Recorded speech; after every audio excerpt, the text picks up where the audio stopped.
I was always the one who followed the rules, the obedient son, the one who did things by the book. And my sister?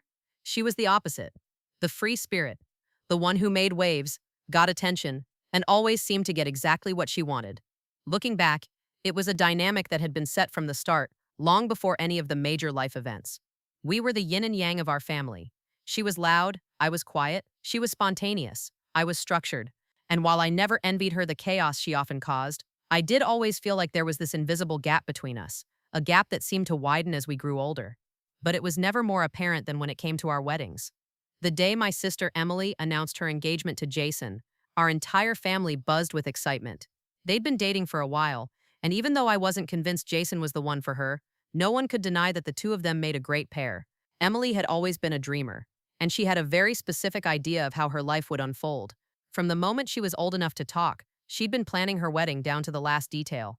I remember hearing stories of her in high school, sketching wedding gowns, talking about colors and flowers, and even deciding who would be her bridesmaids. The idea of her wedding was as inevitable as the sun rising in the east. Of course, Emily would get the fairy tale wedding she always dreamed of, and as the younger brother, I'd always been proud of her. I supported her in every way I could. But there was always this nagging feeling inside me that no matter how much I helped or cheered her on, I would always be second to her in every way that mattered. So when it came time for me to propose, I swore to myself that I would do everything differently. I wouldn't fall into the trap of comparison. I wouldn't let myself get caught up in the expectations others placed on me. When I proposed to Sarah, my now wife, I was determined that our wedding would be a simple one, focused on the things that mattered most to us: love, commitment, and fun. No grand gestures, no over-the-top ceremonies. Just two people who wanted to celebrate the life they were building together. And while Sarah and I both come from loving families, neither of us had any extravagant expectations when it came to the wedding. We both agreed on a budget that was more modest than most, focusing on the people, the moments, and the joy of being together. But it wasn't long before I realized that my parents had very different ideas.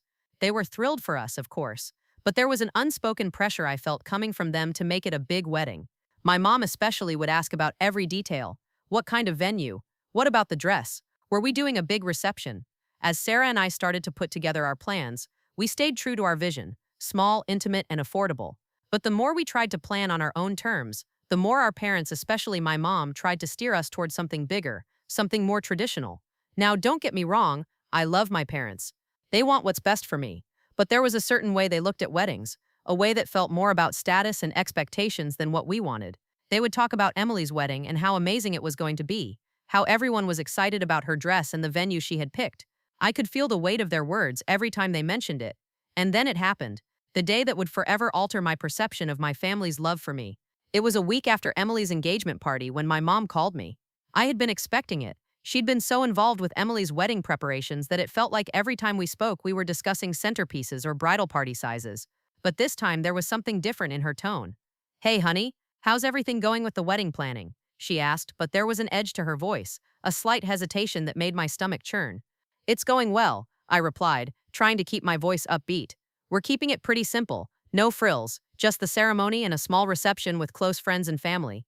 There was a pause, and then my mom said something that made my heart stop. "Well, I've been talking to Emily, and we've decided that we're going to help pay for her wedding dress. It's going to be an incredible gown, something really special for her big day. She deserves it. She's always dreamed of something grand, and I think it's important to make that happen." I swallowed hard, feeling the weight of her words. "That's great, Mom," I said, trying to keep my voice neutral. "I'm sure she'll look amazing in it." "Oh, she will," my mom replied, her voice filled with pride. "Now about your wedding dress. Have you picked one out yet? We can definitely help with that too." I was taken aback. "What do you mean help with that too?" "Well," she said, almost as though it were obvious, "you know how Emily's dress is going to be expensive. And since we're helping with that, I'm sure you don't need something extravagant, right? Maybe just something simple, something that'll fit into the budget we've set. You don't want to be too flashy, of course. It should be tasteful, but not over the top." I felt a wave of frustration wash over me. Was she implying that my wedding didn't deserve the same kind of attention, the same level of care and thought? Was she telling me that I wasn't worthy of the same kind of extravagant dress Emily was getting? I had kept my wedding low-key on purpose, but the way my mom was speaking, it felt like my dreams for my wedding didn't matter. It felt like I was being pushed aside again. I wasn't asking for a gown like Emily's, but I did want something that reflected who I was, something that made me feel special, something that made the day about me, too. "Mom," I said, trying to keep my voice steady. I don't need the dress to be extravagant. I just I just want it to be something that feels like me, not something I'm settling for just because we don't want to overdo it. I understand, honey, she said, but the tone in her voice was almost dismissive. We just thought it might be easier if we kept things simple. You know, no need to go all out. Emily's wedding is already going to be so grand, and we don't want to make it seem like we're trying to outshine her. You'll look beautiful no matter what you choose, just like you always do.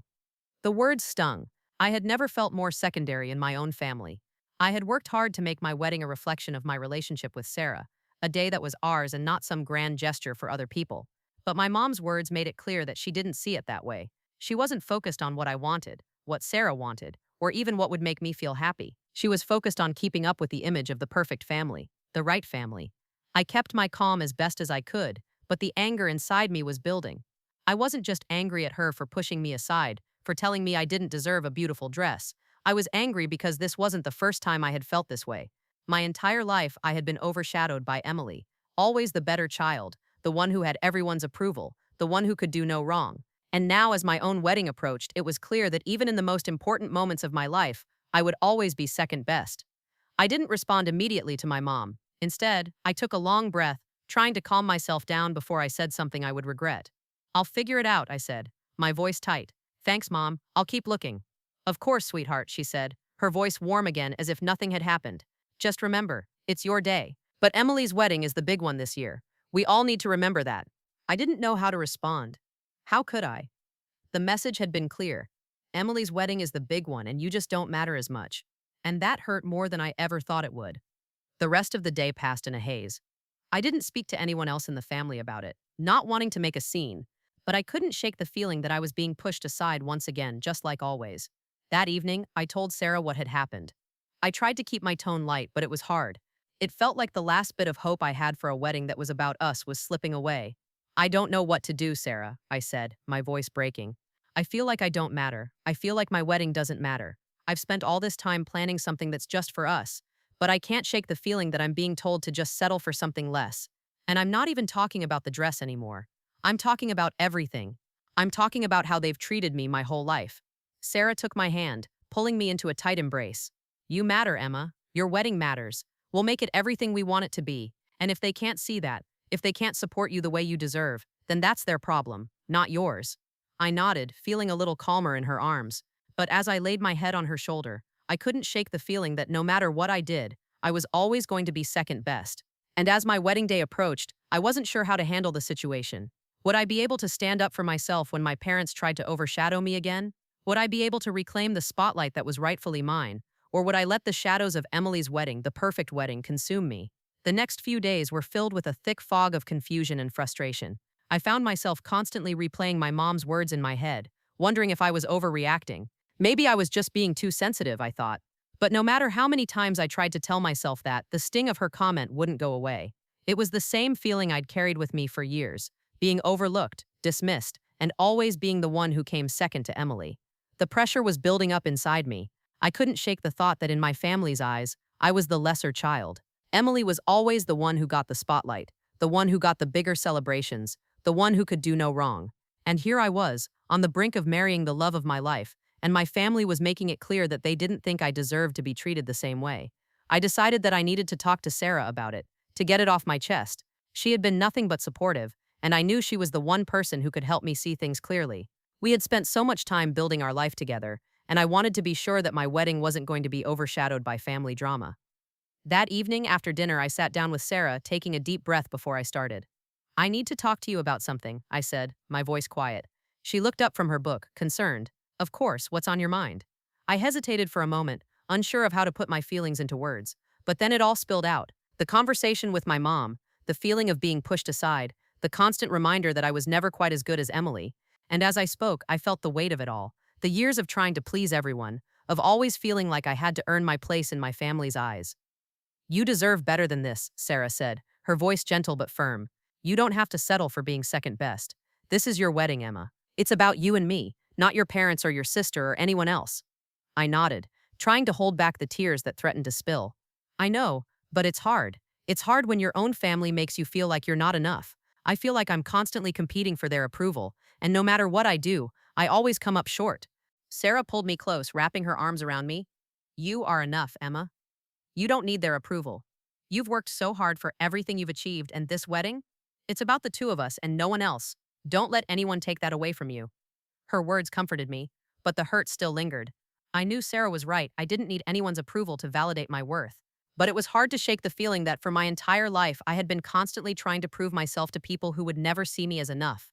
The next day, I decided to take a step I wasn't sure I was ready for. I called my mom. I didn't know how the conversation was going to go. I didn't know if I was going to yell, cry, or just hang up in frustration. But I had to confront this. I had to stand up for myself, for my wedding, and for everything I had worked so hard to build. I couldn't let them ruin the one thing that was supposed to be for me. Hi, Mom, I said when she picked up, trying to keep my voice steady. Can we talk? Of course, sweetheart, she said, sounding pleasant but distant as usual. How's everything going with the wedding plans? I took a deep breath before diving in. Mom, I need to talk to you about something that's been bothering me. There was a pause on the other end of the line. What's wrong? I know you think you're helping, but when you told me to just settle for something simple when it came to my wedding dress, it really hurt, I said, my voice shaky but firm. You made it sound like I wasn't worthy of having something special, something that I wanted. And when you told me that Emily's wedding was the big one, and mine didn't need to be as extravagant, it made me feel like I wasn't important to you. There was a long silence, and I could feel the tension building between us. I could hear the faint sound of her breathing, as if she were trying to process what I had just said. I didn't mean to hurt you, Emma, she said finally, her voice soft. I thought I was just being practical. You and Sarah are trying to keep things low-key, and I thought it would be easier for you. I didn't realize how it came across. I know you didn't mean it that way, Mom, but it felt like you were telling me that I wasn't worthy of the same kind of attention that Emily gets, that somehow her wedding is more important than mine, and that hurt. I'm sorry, Emma, she said, her voice breaking. I didn't realize how much this was affecting you.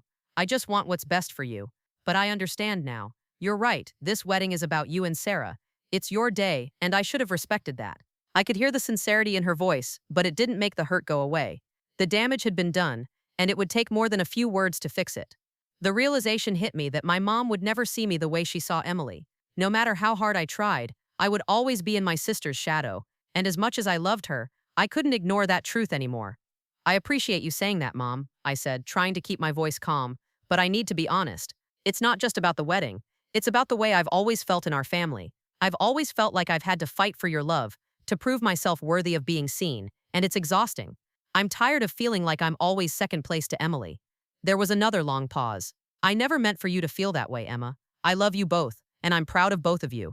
But it's not enough, Mom, I said softly, feeling the tears welling up again. I've spent my entire life trying to get your approval, and it's never been enough. Emily has always been the better one, the one who gets the attention, and I've always been the one who gets overlooked. She sighed, her voice filled with regret. I'm so sorry, Emma. I never wanted you to feel that way. I've made mistakes, and I know I've hurt you, but I love you, and I'm proud of you. You've always been my strong, independent daughter. You're just as important as Emily. Her words felt hollow to me. They sounded like something I wanted to hear, but they didn't heal the wound she had caused. The truth was, I didn't know if I could ever fully forgive her. I didn't know if I could ever forget the years of being pushed aside, of always being in Emily's shadow. I don't know if I can just forget about this, Mom, I said, the tears finally spilling over. I don't know if I can just let it go. It hurts too much. I understand, sweetheart, she said quietly. I know I've let you down, and I can't undo that, but I'm here for you, always. I didn't know what to say to that. I didn't know if I could ever feel the same way about my mom again. I didn't know if I could trust her, knowing that she had always prioritized Emily over me. But I also knew that I couldn't keep living in this space of anger and hurt. I had to find a way to move on, even if it meant letting go of the idea of having the kind of family I had always wanted. The next few days were filled with uncertainty. My heart was heavy and my mind was constantly racing. I didn't know if I could go through with the wedding. I didn't know if I could face my family again, knowing that everything had changed. But one thing was clear. I was done being second. I was done letting everyone else dictate my worth. As I sat in the quiet of my bedroom that night, I realized that the wedding wasn't about what anyone else wanted. It wasn't about trying to please my parents or live up to some ideal of what a wedding should be. It was about Sarah and me, our love, our commitment, and the life we were building together. I didn't need anyone else's approval. And no matter how hard it was, no matter how much it hurt, I would move forward. I would make this day about us and nothing else.